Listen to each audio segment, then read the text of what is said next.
agradecemos o privilégio que nós temos de poder cultuar o Teu santo nome. Deus, estamos aqui para receber a bênção do Senhor. E nós entendemos que a maior bênção é a Tua presença.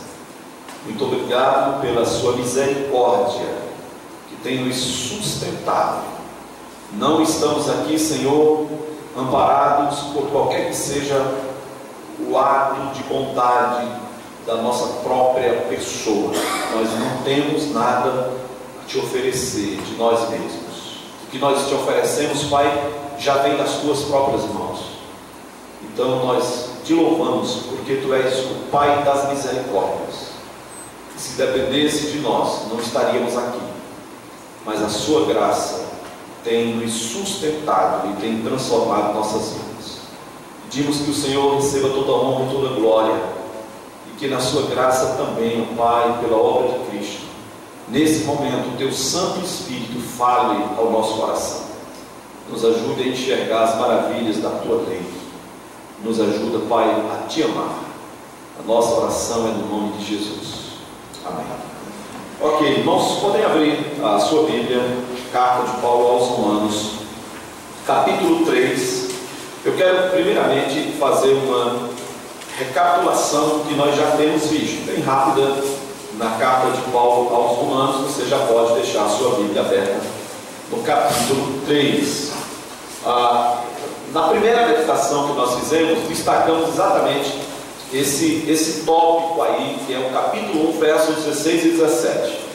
E nós falamos na ocasião que se você compreender a carta aos Romanos como um todo, você compreende todo o plano de Deus, todos os oráculos de Deus, todo o Evangelho, toda a Bíblia, toda a história de salvação. Romanos trata dos grandes temas teológicos, e Paulo aborda nessa carta aqui de modo profundo e simples para o nosso entendimento. Então, o Evangelho é isso aí, do verso 16, é o poder de Deus para a salvação de todo aquele que crê. Parece simples, mas é tão importante, porque mesmo assim, nós estamos vivendo uma época de ignorância bíblica, de pessoas que não saberiam dizer nem o que é o Evangelho, nem o que é ser crente, ou seja lá qual for o outro tópico que venhamos a usar, cristão, protestante, sei lá mais o que. Há uma ignorância quanto a isso, e não é de se surpreender se nós chegarmos dentro da própria igreja local, encontrando pessoas que não sabem explicar o que é o discipulado, o que é seguir a Cristo, que não sabem os elementos mais básicos do Evangelho. Então, esse aqui é o ABC, é o dever de casa de todo crente. O Evangelho é o poder de Deus para a salvação de todo aquele que crê. Nós estamos perdidos por causa do nosso pecado, e Deus, na sua graça, por meio de Cristo, pelo Evangelho, Ele traz boas notícias, a esperança de redenção e de vida eterna. É isso que Paulo propaga, e esse é o centro da carta de Paulo aos Romanos. Na continuação, no capítulo 2, então nós temos alguns aspectos importantes que o apóstolo Paulo vai abordar. Ele mostra primeiramente que a condenação ela não é apenas para os pagãos, como ele aborda no capítulo 1, ou gentios, mas ela também é para os judeus. Quando ele chega no capítulo 2, ele coloca essa situação. Os judeus não têm nenhum privilégio nesse sentido, de não serem cobrados, de não terem sido atingidos pelo pecado. E aí ele mostra na sequência que o pecado atinge tanto pagãos, gentios e judeus. Ou seja, o pecado é algo universal. A necessidade, ela é de todas as pessoas. E isso agora coloca o público de Paulo no mesmo pé de igualdade, porque alguns problemas estavam mexendo com os judeus. Capítulo 2, do verso 17 ao verso 24, nós não vamos ler agora essa parte aqui, mas tentei resumir. Eu acho que tem aí a frase do capítulo 2, do verso 17 ao verso 24. O problema é o seguinte: os judeus que conheciam a lei de Deus estavam transgredindo a lei de Deus, No entanto, eles estavam condenando os gentios que não conhecem a lei por não obedecerem à lei. Então, parece complicado, mas não é. Os judeus, eles tinham conhecimento do Antigo Testamento. Os pagãos não tinham. E eles que tinham esse conhecimento, não estavam observando a lei de Deus. E eles estavam cobrando dos gentios que observassem a lei de Deus, quando estes nem tinham a revelação do Antigo Testamento. Entende? Então eles têm o conhecimento, mas não obedecem. Mas, no entanto, cobram obediência daqueles que nem a revelação do Antigo Testamento têm. Independente de ter a revelação, de não ter a revelação, Paulo diz: todos são culpados diante de Deus. Alguma vantagem tem os judeus?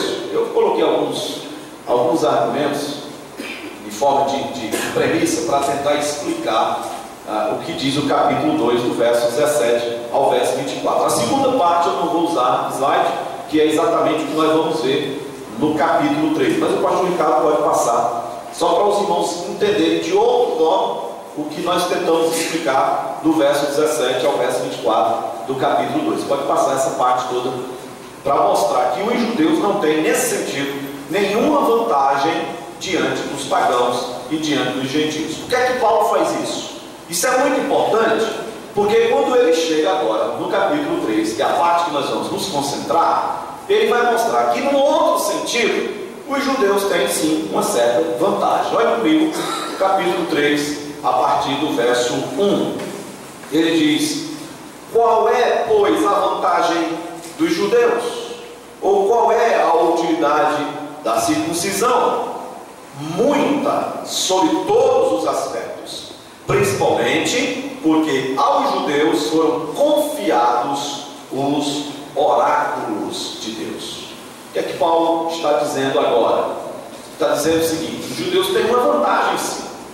Eles têm mais luz, eles têm mais revelação. Jesus era judeu, Jesus veio para os judeus, a igreja nasceu no meio do povo judeu, e tudo que Deus preparou no Antigo Testamento foi pensando no povo judeu, para que as promessas se cumprissem através desse povo escolhido por Deus no Antigo Testamento. Então Paulo diz: eles têm muitas vantagens, porque foi aos judeus que Deus confiou os seus oráculos. Aliás, a ideia da palavra oráculo aqui, ela aparece na forma diminutiva, na raiz da palavra logos. É a mesma que é utilizada lá quando se refere a Jesus em João capítulo 1, versículo 1. Jesus é o verbo de Deus, Jesus é o logos de Deus, Jesus é a palavra de Deus. Então, oráculo aqui tem a mesma ideia de ser a palavra. Quando Paulo diz para Timóteo: prega a palavra, ele está dizendo: prega os oráculos de Deus. Então prega a revelação de Deus, fale sobre as grandezas de Deus. O versículo 3, aqui do capítulo 3, Paulo diz: e daí? Se alguns não creram, a incredulidade deles virá desfazer a fidelidade de Deus. Paulo está dizendo: Deus cumprirá as promessas que foram feitas à nação, mesmo que alguns judeus sejam incrédulos. As promessas de Deus, elas são infalíveis, elas vão ser cumpridas, mesmo que alguns judeus não criam, como de fato não creram e rejeitaram o Messias. Como João diz, que veio para o que era seu e os seus não o receberam.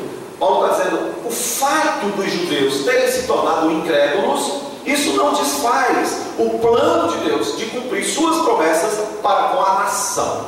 Então Deus tem um plano para a nação que vai se cumprir, embora alguns membros da nação sejam infiéis e incrédulos. Então, irmãos, para a gente continuar e entender um pouco, o povo judeu ainda é um povo muito especial para Deus. As profecias futuras, elas ainda vão se cumprir em Israel. É uma terra ainda muito especial, é um povo que ainda está nos planos de Deus. É verdade que o Evangelho, ele agora foi expandido para todas as nações. E o que Paulo quer mostrar, o que nós vamos ver a partir de agora, no capítulo 3, versículo 10, é que quando nós falamos de salvação, não interessa se é gentil, se é judeu, qual é a posição social, intelectual, a nacionalidade. Agora, a raça humana como um todo, e isso é impactante para os judeus, a raça humana como um todo, ela está na mesma situação diante de Deus. Por que é ofensivo para os judeus? Porque os judeus se consideram uma raça superior. Eles consideram os gentios imundos e eles são, apenas eles, os escolhidos de Deus. Eles têm alguns problemas porque não aceitam o Novo Testamento, não aceitam Jesus como Messias, acreditam apenas no Antigo Testamento e ainda estão aguardando a vinda do Messias. Paulo está dizendo para eles agora de um modo muito forte: eu quero que vocês saibam que vocês têm algumas vantagens, mas essas vantagens, que são privilégios, elas também são responsabilidades, porque vocês receberam a confiança dos oráculos de Deus, assim como a igreja de Deus hoje, nós recebemos também a confiança dos oráculos de Deus, de pregar toda a revelação de Deus, de falar sobre a grandeza de Deus para as pessoas que ainda não conhecem ao Senhor. O que nós vamos ver agora aqui, irmãos, é um texto conhecido, mas talvez um dos mais fortes das Sagradas Escrituras.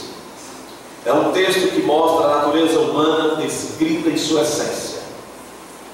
É um texto que é por aqui que começa o Evangelho.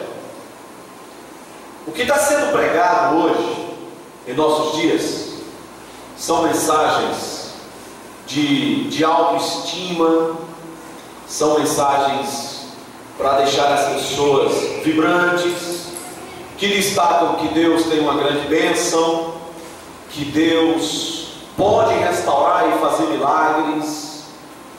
E quando começa por aí, eu não vou dizer que isso não é verdade, que Deus pode fazer milagres e restaurar e derramar sua bênção, nós não estamos discutindo isso. A questão é que quando se começa por lá, o Evangelho que nós falamos, lá no capítulo verso 16, ele está sendo agora maquiado. E se as pessoas não conhecerem o Evangelho, não haverá salvação. Veja como de modo sutil o diabo está usando pessoas com a Bíblia na mão para enganar um rebanho faminto e carente. Quando você começa falando de Deus e do poder de Deus e dos milagres de Deus, isso é muito legal. Mas quando você ignora o problema, este é um problema. Não se pode começar o Evangelho por aí. O Evangelho precisa começar colocando o dedo na ferida e o homem no seu devido lugar. Se as pessoas não sentirem necessidade do Evangelho, elas não aceitarão o Evangelho. Se você diz para as pessoas que o Evangelho é isso, é vir simplesmente receber a bênção e a vida continuar do mesmo jeito, todo mundo quer o Evangelho. Mas Jesus nunca apresentou o Evangelho dessa forma. Jesus nunca escondeu que o Evangelho tem um preço, que o discipulado é diferente, que seguir a Ele você pode, nesse sentido, se dar muito mal, perder a vida, perder amigos, perder a família, e muitas de suas orações não serão respondidas como você gostaria. O Evangelho é diferente. Agora, quando Paulo chega no capítulo 3, antes de falar do capítulo 8, que nenhuma condenação há para os que estão em Cristo Jesus, que nada pode nos separar do amor de Deus, antes de falar da justificação no capítulo 5, ele vai falar da condenação e do nosso problema. Ele vai mostrar para mim e para você quem nós somos. Ele vai acabar com o nosso orgulho.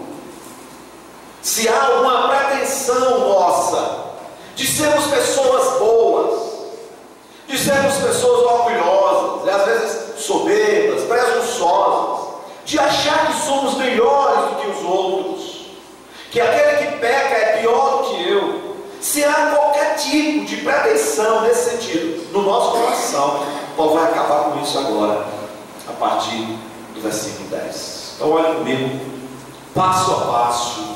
Eu quero que a gente compreenda primeiramente essa parte, a nossa situação diante de Deus. Capítulo 3, verso 10. Como está escrito: não há justo nenhum sequer. O que Paulo está dizendo, irmãos? O pecado, ele é universalmente, ou o ser humano é universalmente mau. Eu sou mau, você é mau.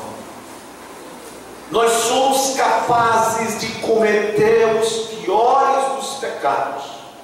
O ser humano, ele é capaz de cometer os mais absurdos dos pecados. Eu quero que você deixe marcado aí Romanos e olhe comigo Gênesis, capítulo 6, porque é muito importante para o que Paulo está ensinando aqui. Gênesis, capítulo 6. Lá no início, tem algo importante que acontece. O ser humano é universalmente mau. E esse é um ensino bíblico.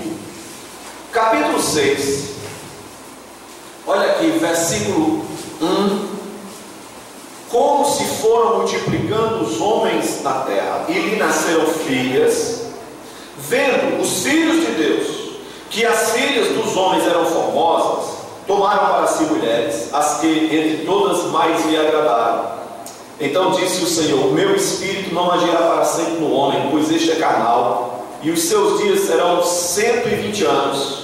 Olha, naquele tempo havia gigantes na terra, e também depois, quando os filhos de Deus possuíram as filhas dos homens, as quais lhes deram filhos, estes foram valentes, varões de renome na antiguidade. Viu o Senhor que a maldade do homem se havia multiplicado na terra, e que era continuamente mal todo desígnio do seu coração. Então se arrependeu o Senhor de ter feito o homem na terra, e isso lhe pesou no coração. O homem é mau. E aqui a maldade, ela tinha atingido o extremo da raça humana. E a partir desse veredito, é que Deus decreta o dilúvio, a inundação mundial, que é um evento histórico, bíblico. E existem algumas teorias aqui nesse texto que a gente leu, alguns problemas inclusive, porque se você percebeu, fala que os filhos de Deus coabitaram com as filhas dos homens. Uma das teorias, aliás, eu acho que inclusive essa teoria é crida por John MacArthur, é que os filhos de Deus aqui seriam anjos. Essa expressão filhos de Deus aparece aqui, aparece também lá em Jó. Lembra? No dia em que os filhos de Deus se apresentaram diante do Senhor, Satanás veio entre eles. Lá são anjos de Deus. Mas parece que a ideia, pelo menos nessa teoria, é que esses filhos de Deus seriam anjos, demônios, e eles teriam coabitado com as filhas dos homens, e essa seria a maldade, o estopim para que Deus destruísse o mundo através de água. E por conta desse relacionamento de demônios e mulheres, teriam nascido gigantes, né? Fala aqui no texto, e Deus por isso decretou a punição da raça humana. Essa é uma teoria não defendida por todos, porque alguns acham que esses filhos de Deus aqui são pessoas piedosas, descendentes de Sete, né? Então é outra ideia, e não nada a ver com gigantes, com demônios que teriam coabitado com mulher. É possível isso? Né? A gente pergunta, é possível que demônios tivessem relações íntimas com mulheres da raça humana, e então nasceram seres humanos deformados, distorcidos, e isso provocou grandemente a ira de Deus, e Deus então destrói a raça humana, porque o homem ele é essencialmente mau. Eu estou jogando para vocês as ideias e as teorias que existem em torno desse pensamento aqui. Quando diz que Deus se arrependeu, a ideia aqui é que pesou no coração de Deus. Não é arrependimento no sentido quando nós nos arrependemos. Deus ficou triste, Deus se entristeceu. Você pode dizer, não, mas isso aparece em outras passagens bíblicas, inclusive lá em Êxodo 34, verso 14, quando Deus diz que vai destruir aquele povo que estava murmurando lá no deserto, e Moisés intercede para que ele não destrua o seu próprio povo, e diz que Deus não destruiu e se arrependeu. Mas há uma explicação aqui. Deus não muda de plano. Deus não tem aquele momento em que ele pensa melhor igual e faz diferente. Deus havia ameaçado com juízo. Ele não havia decretado o juízo. É diferente. Não é que Moisés intercedeu e mudou o plano de Deus. Deus deixou de destruir porque Moisés intercedeu. Deus ameaçou com juízo. Deus não decretou o seu juízo. Uma divina intenção não é um decreto divino imutável. Preciso a gente compreender isso. Um decreto divino jurado é incondicional. É independente da reação do ouvinte. Se Deus decretar, o seu decreto, como temos decretos de Deus, é imutável, é incondicional, não depende do ouvinte. Mas a intenção aqui, como é colocada, ela tem um elemento condicional. E necessariamente a maldição não tem que ser executada.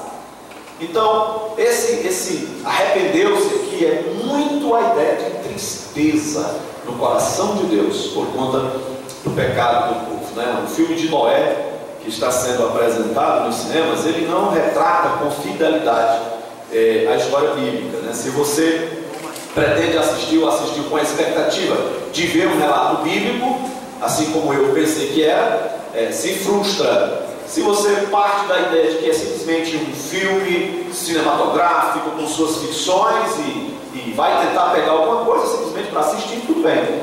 Mas ele não relata exatamente a história da salvação, não é fiel ao ensino bíblico, não retrata o que está por trás do dilúvio e por que Deus executou e baixou a sua mão sobre a raça humana. É que o homem, ele é um ser essencialmente mau.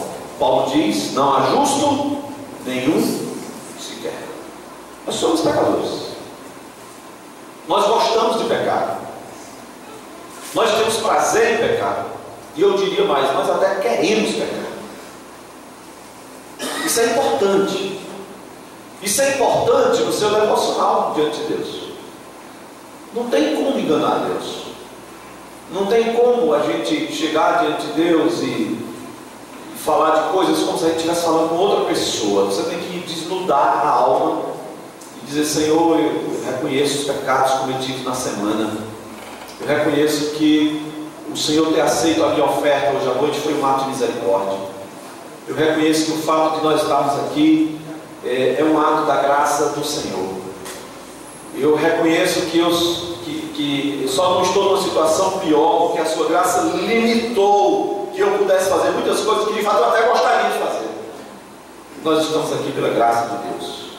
Nós somos pecadores. Nós que estamos aqui não somos melhores do que as pessoas que estão lá fora, atoladas em seus pecados. Há uma diferença? Sim. Há uma vantagem? Sim. Porque fomos resgatados. Mas a natureza pecaminosa, ela continua aqui, dentro do nosso coração. É preciso vigiar. É preciso orar. É preciso trabalhar para que Deus nos sustente todos os dias. E a gente não faça, não realize tudo aquilo que está dentro do nosso coração. Então Paulo diz: não tem ninguém justo. E quem é que vai para o céu? Só quem é justo. A Bíblia é muito clara em relação a isso. Somente o justo vai herdar o reino de Deus. No entanto, não há nenhum justo. Isso quer dizer que todos estão debaixo da condenação. Vamos continuar, para a gente tentar encontrar uma solução. Versículo 11: não há quem entenda, não há quem busque a Deus. Quando Paulo diz não há quem entenda, ele está dizendo que o problema da falta de compreensão não é pela falta de oportunidade, é pela depravação. Nós estamos mortos em nossos delitos e pecados. Efésios 2:1. O ser humano está morto. Segunda carta de Paulo aos Coríntios, capítulo 4, verso 4, diz que o Deus deste século cegou o entendimento dos incrédulos para que não lhe resplandeça a glória do Evangelho. As pessoas não podem compreender. E elas podem ouvir o plano de salvação, elas podem nesse sentido compreender o plano de salvação, mas elas nunca vão sentir necessidade do plano de salvação se não houver uma intervenção divina. Ou seja, no final das contas, elas não entendem, elas não compreendem. Quantas vezes, talvez seja o seu caso, você ouviu o Evangelho antes de tomar decisão por Cristo? vezes rejeitamos o Evangelho? Quantas vezes endurecemos o coração e ouvimos semana após semana o Evangelho e nós não queremos o Evangelho? No final das contas, não há quem entenda, porque o ser humano está morto em seus delitos e pecados. Paulo diz: não há quem busque a Deus. Na verdade, o homem que busca a Deus, ele está, no final das contas, fugindo de Deus. Ele busca os seus próprios interesses. As pessoas, elas não estão querendo Deus, no final das contas, elas estão querendo as bênçãos de Deus.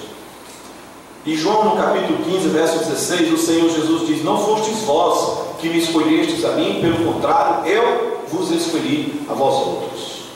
Nós não escolhemos Deus. Ainda tem essa. Nós não entendemos, nós não somos justos, nós somos ímpios, nós não compreendemos, nós não buscamos a Deus.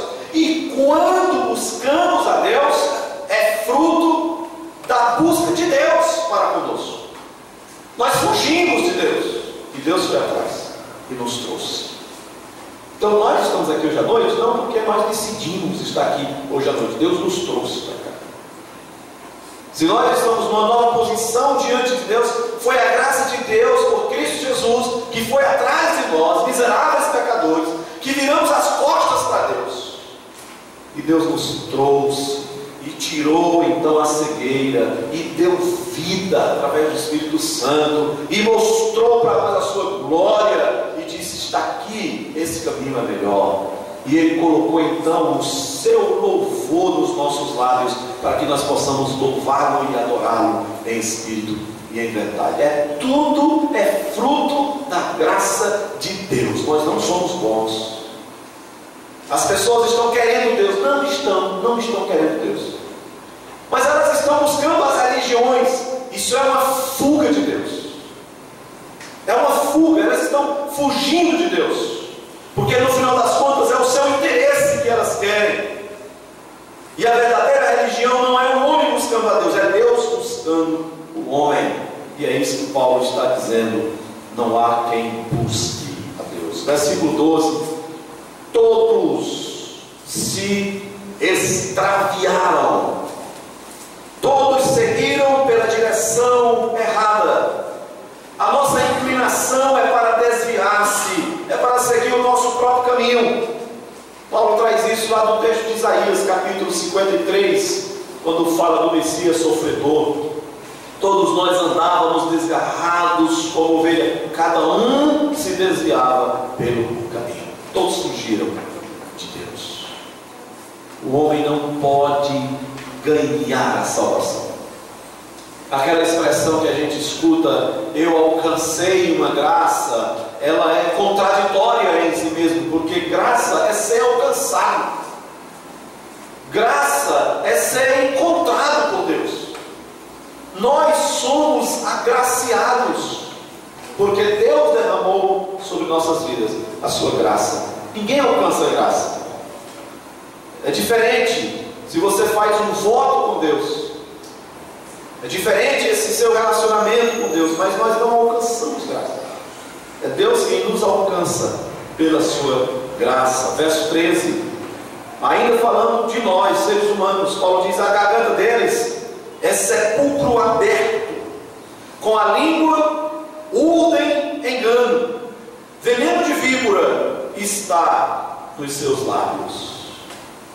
O sepulcro, ele esconde algumas coisas. Ele esconde o aspecto e o mau cheiro de um corpo em decomposição, de um corpo em estado de putrefação. Você pode ver um sepulcro caiado, como Jesus fala lá em Mateus.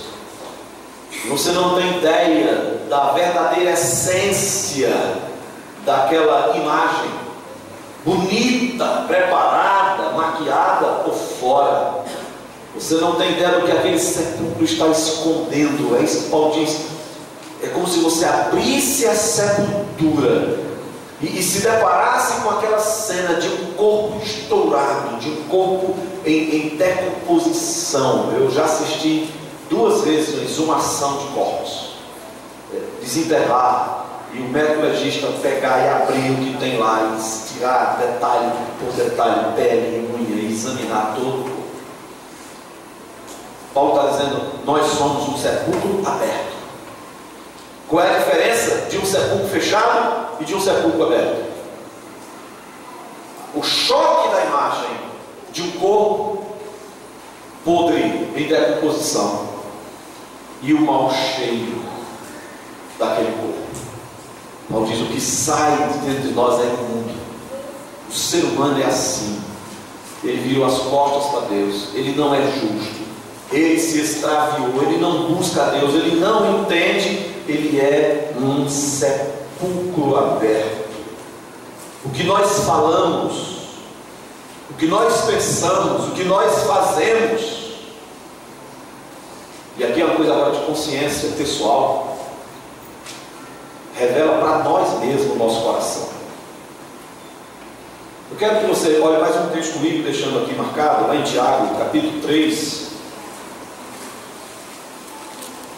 Tiago vai falar sobre esse assunto, disso que está dentro do nosso coração e que se externa através das nossas atitudes, às vezes do pensamento e às vezes através da nossa fala. Tiago 3, olha comigo, a partir do verso 6.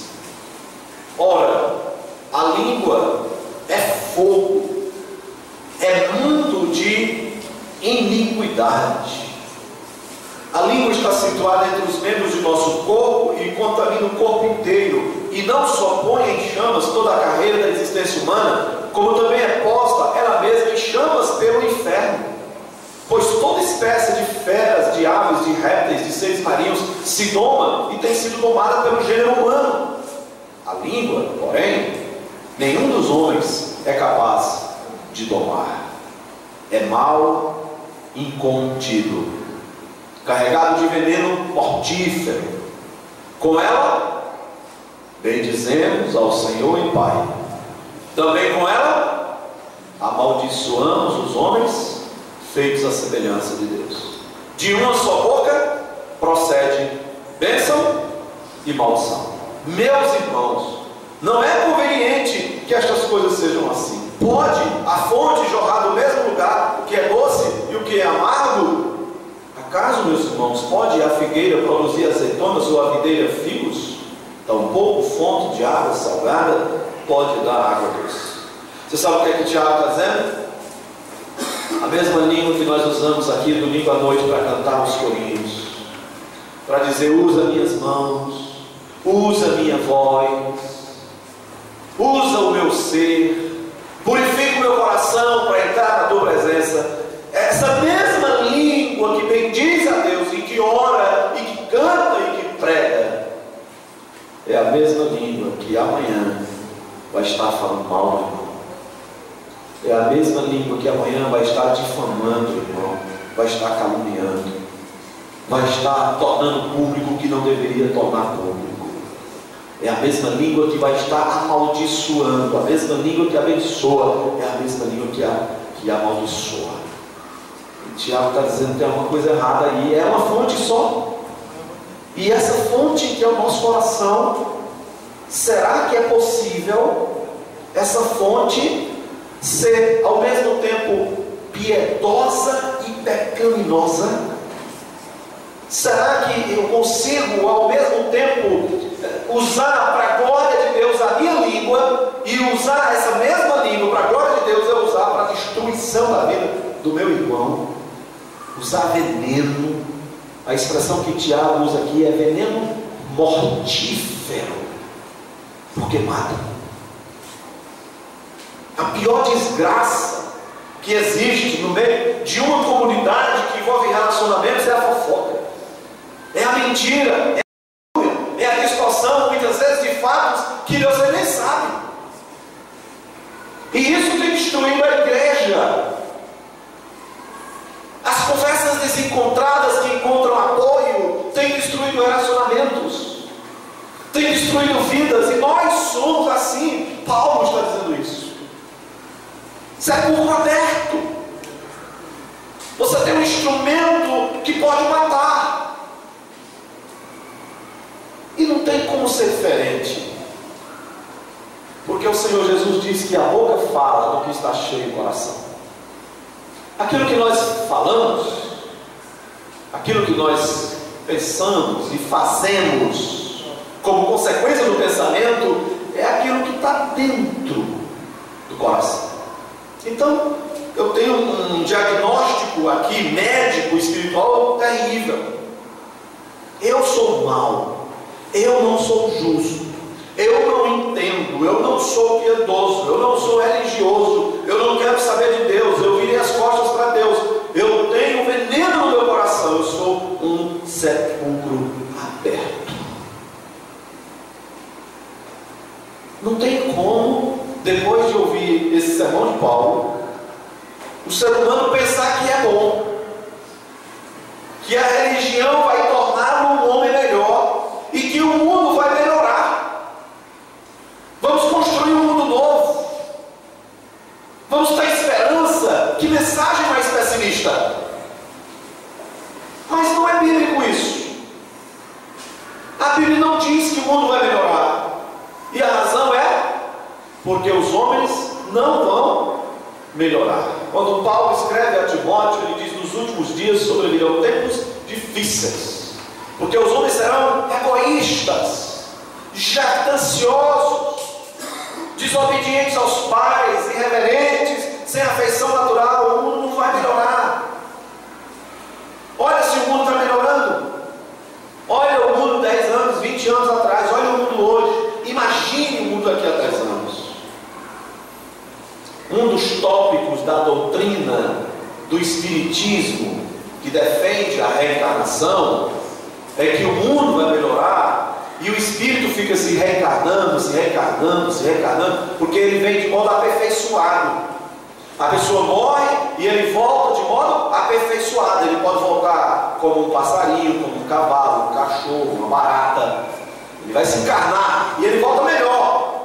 E se ele não foi uma pessoa boa, ele volta talvez como um animal, rastejante, uma barata. Então, cuidado, quando você for matar uma barata, você pode estar matando um espírito ruim, né? Talvez estava lá no holocausto. Mas veja a ideia do Espiritismo. A pessoa volta melhor.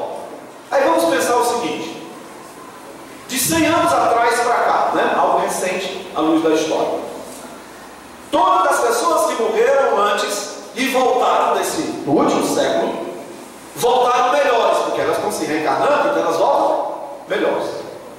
Aí morreu, aí volta de novo, e volta melhor. Qual é a lógica disso? O mundo era para estar melhor, com espíritos aperfeiçoados. Não é racional isso? No entanto, eu não preciso desse sentido nem da Bíblia para mostrar que essa ideia é ridícula, que as pessoas não estão voltando. É mais uma mentira do diabo, que não existe reencarnação. Hebreus diz: depois da morte segue-se o juízo. Acabou. Não tem mais intercessão. Morreu, eu vou celebrar uma missa, eu vou fazer um culto, não tem jeito. Acabou. Não serve de nada. A alma partiu, agora entre ela e Deus está sem jeito. Não quero aceitar Jesus, é tarde demais. Por isso que Isaías diz: buscar o Senhor enquanto se pode achar, invocar enquanto está perto. Depois que morrer, é tarde demais. Acabou. Eu passei esses dias desviando o caminho em frente, aí tinha um nome lá do centro espírita, carros importados, médicos, um monte de gente da sociedade que se reúne lá toda semana. Aí se enquadra muito bem isso aqui que Paulo está dizendo. Eles não entendem. E eu não posso dizer que não são homens inteligentes, que não são homens sábios, que não são homens que não pensam. Não é isso. É que eles não entendem.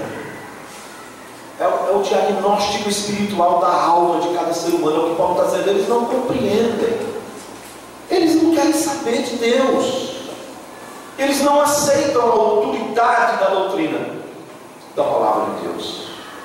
Eles estão tentando construir a sua salvação com os seus próprios esforços. Isso faz com que o homem se sinta bem. Quando você começa a distribuir feira, distribuir sopa, ajudar os pobres, dar esmola, vender os bens, de certo modo, isso faz com que a pessoa entenda que ela tem algum ponto diante de Deus. Quando a gente está falando de salvação, Paulo diz: não adianta. Não adianta, você pode dar o próprio corpo para ser queimado, distribuir os bens entre os pobres. A situação é essa aqui, ó, nosso coração. Você tem que tratar desse problema, para que as boas obras elas se externem através da sua vida. Então nós somos um sepulcro aberto. Podridão está dentro de nós. Ah, mas agora eu sou crente. Eu aceitei Jesus. A minha vida é diferente. Eu tenho um novo coração. É verdade. Você tem um novo coração. Você tem uma nova natureza. Mas essa aqui, ela não foi extinta. Ela continua lá.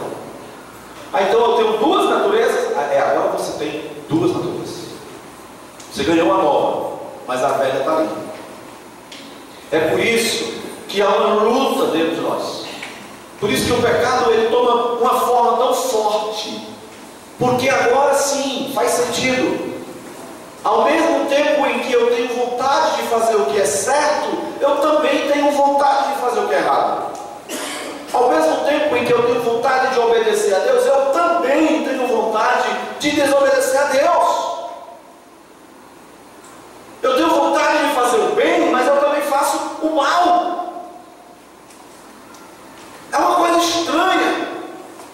Eu peço perdão dos meus pecados hoje, mas eu sou capaz de cometê-los novamente amanhã. É assim com você? É assim comigo. Eu luto contra o meu próprio ser. Eu sou o meu maior inimigo. É por isso que Jesus condena tanto quando a gente está olhando para a vida dos outros e condenando os outros. Jesus diz: o problema é você, não é o outro. Você quer resolver o problema? Comece pelo seu coração.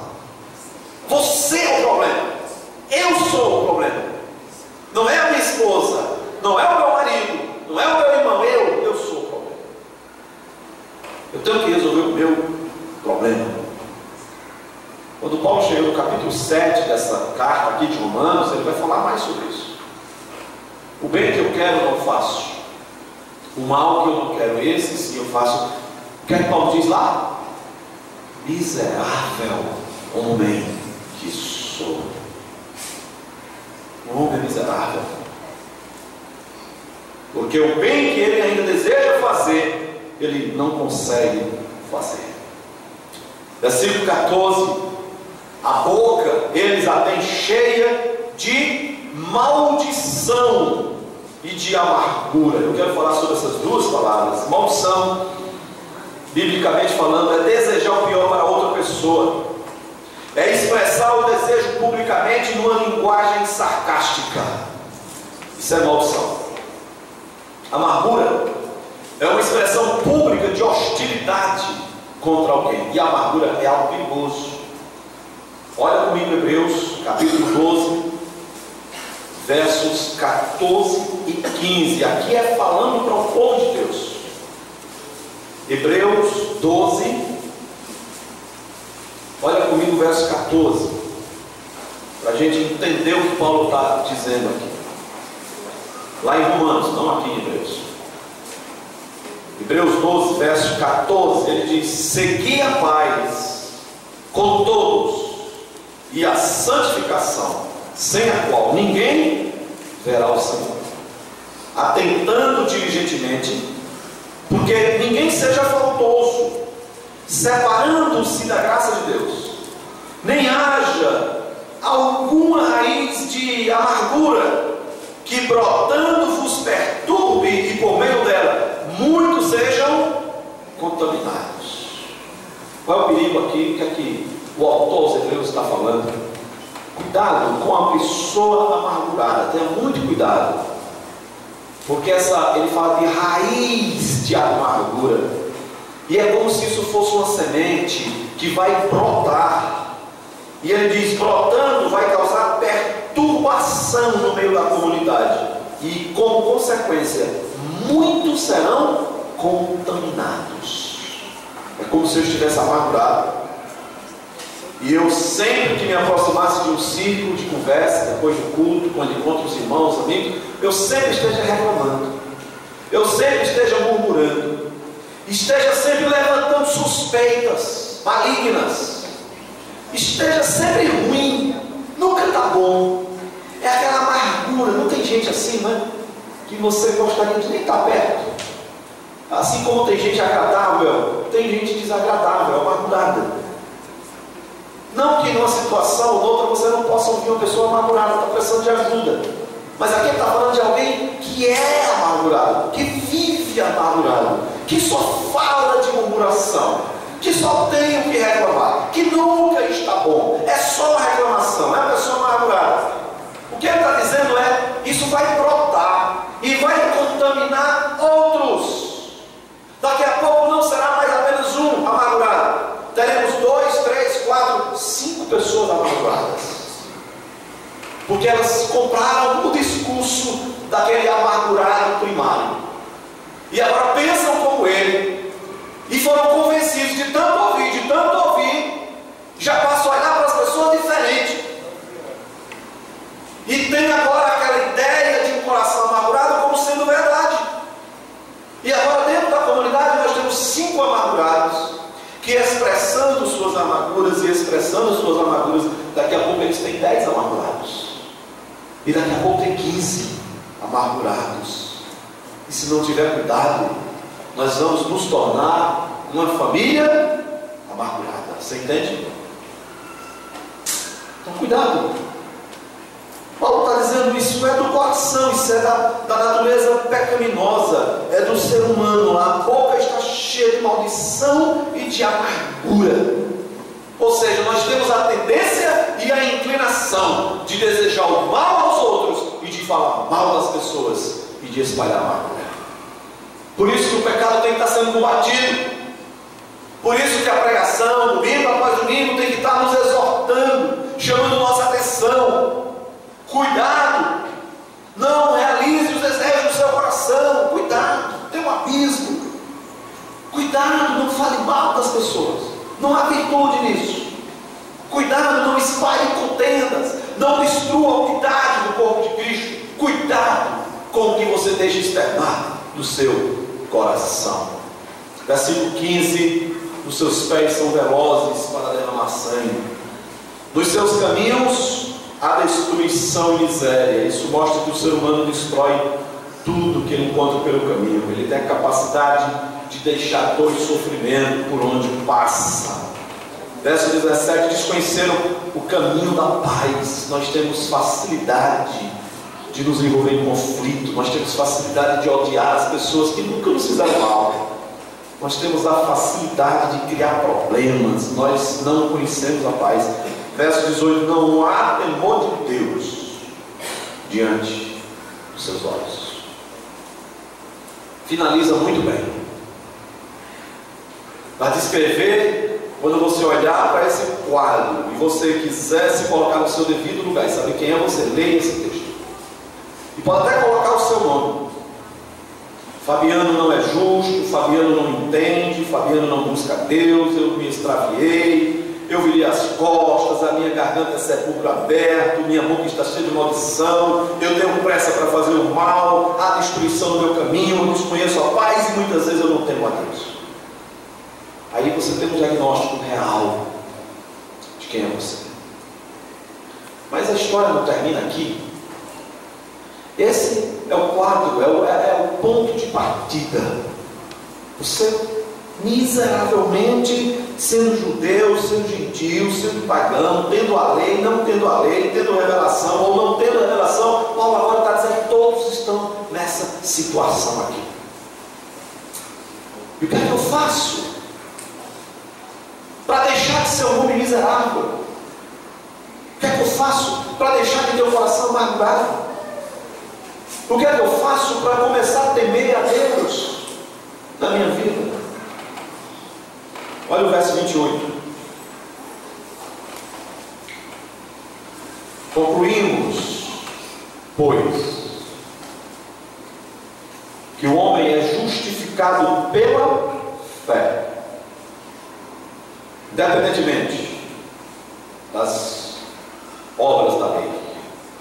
Verso 23: todos pecaram e carecem da glória de Deus, sendo justificados gratuitamente por sua graça, mediante a redenção que há em Cristo Jesus, a quem Deus propôs no seu sangue como propiciação, mediante a fé, para manifestar a sua justiça, por ter Deus, na sua tolerância, deixado impunes os pecados cometidos anteriormente, tendo em vista a manifestação da sua justiça no tempo presente, para Ele mesmo ser o justo e o justificador daquele que tem fé em Jesus. Sabe por que você não morreu antes de conhecer Jesus? Porque Deus usou de tolerância para que você agora receba dele a justificação por meio da graça que há em Cristo. E você que talvez nunca pensou nisso, se não entregou sua vida a Jesus Cristo, sabe o que Deus está fazendo contigo hoje? Está sendo tolerante. É a mesma ideia de paciente, de benigno, de longânimo. Deus está aguardando que você se quebre, que você se dobre, que você entenda que esse é o seu estado, e como só vai entrar no céu quem for justo, e você não é justo, Ele diz: mas por meio de Cristo eu posso te justificar, ou seja, perdoar, lavar, limpar o seu coração, para que você tenha agora esse novo coração, e agora você possa ter também uma nova vida diante de Deus, ainda lutando contra os seus pecados, ainda lutando contra as suas falhas, ainda lutando contra as suas limitações, mas você é nova criatura. Aquele que está em Cristo é nova criatura, as coisas velhas passaram, eis que tudo se fez novo.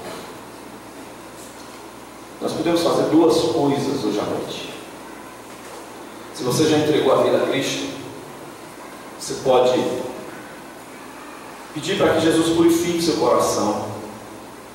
Você pode reafirmar seus votos com Jesus. Você pode lamentar pelos seus pecados, pedir perdão, pedir um coração igual ao dele.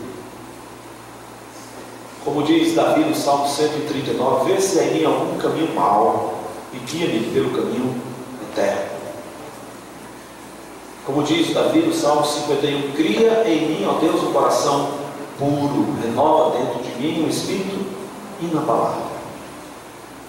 Nós podemos recomeçar, nós podemos pedir que Deus restaure aquilo que nós temos destruído. Que Deus nos ajude a vencer pela influência do Espírito Santo, pela nova natureza. Você precisa pedir a ajuda de Deus, porque sozinho você não pode. E talvez você que nunca entregou a vida a Cristo, eu quero dizer que você precisa fazer isso. Você pode fazer isso hoje à noite, pode fazer isso agora, pode fazer isso na sua casa. Você precisa convidar Jesus para entrar no seu coração, perdoar os seus pecados e transformar essa situação aqui, esse diagnóstico, curá-lo, justificá-lo. Entregar sua alma a Jesus, porque Ele é o justificador, Ele é o justo, Ele foi quem morreu por você. Se você não tem certeza de salvação, então peça para Jesus entrar no seu coração. Se você não sabe para onde vai quando morrer, não continue com essa dúvida, porque é muito provável que vá para o inferno. Se você não sabe para onde vai quando morrer, clame para Jesus, pelo amor de Deus, que entre no seu coração, hoje à noite, agora. Não é a igreja quem salva, é Jesus. Se a sua alma está em perigo, você precisa se arrepender dos seus pecados e dizer: Jesus, antes eu te conhecia só de ouvir falar, eu quero te conhecer de um modo diferente. Eu quero pedir que o Senhor entre na minha vida, no meu coração, transforme a minha casa. Será que tem alguém hoje à noite que está disposto a entregar a sua vida, o que você tem de mais precioso, a Jesus. Eu sei que todos os nossos irmãos teriam o maior prazer em conhecer e orar por você. Se Deus está falando ao seu coração, se esse é o desejo do seu coração, não deixe para amanhã. Não deixe. Nos últimos dias, nós temos visto pelos noticiários da TV, de várias pessoas conhecidas mais, famosas, que perderam suas vidas, e interessante, todas elas de infarto. Estava tomando banho, o coração parou. Outro estava dormindo, o coração parou. Atores, artistas, perderam suas vidas. Porque a morte, ela não avisa. Ela não avisa. Você não sabe o dia. E é importante essa urgência. Porque, como diz a palavra de Deus, tu não sabes o que trarás à luz amanhã. Você não sabe o que vai acontecer amanhã. E se você também não sabe para onde vai sua alma, então você pode saber, pela promessa da palavra de Deus, entregue sua vida a Jesus. Ele vai entrar no seu coração, Ele vai perdoar os seus pecados, Ele vai te dar a vida eterna, e você estará seguro nas mãos de Jesus. Alguém hoje à noite? Eu quero orar por você. Você pode só levantar uma das mãos, dizendo: eu quero hoje à noite entregar a minha vida a Cristo, para que Ele mude meu coração, mude minha vida. Eu quero ser uma nova criatura, eu quero ter vida eterna com Deus. Alguém? Querido Pai, nós agradecemos a sua misericórdia que tem nos sustentado. Agradecemos pelo seu amor. Muito obrigado, Deus, pela sua graça. Obrigado pela instrução da tua palavra. Sabemos que somos pecadores, mas também, ó Pai, nós sabemos que recebemos de Cristo o perdão pleno, completo, e que não há mais nenhuma condenação para aqueles que entregaram a Cristo a sua vida, a sua alma. Mas também, Pai, lembramos diante do Senhor que ainda lutamos contra o nosso pecado, e o nosso pedido é que pelo seu poder e graça o Senhor nos fortaleça e nos ajude a cada dia. Restaure, Senhor, o nosso coração, restaure a nossa casa, restaure a nossa família. Tenha misericórdia daqueles que aqui se assentaram, que ouviram o Evangelho. Não permita, Senhor, que eles partam para a eternidade sem te conhecer. Tenha compaixão, tenha misericórdia. Eles abram o coração a Cristo Jesus, nosso Senhor, para a glória de Deus Pai. Amém.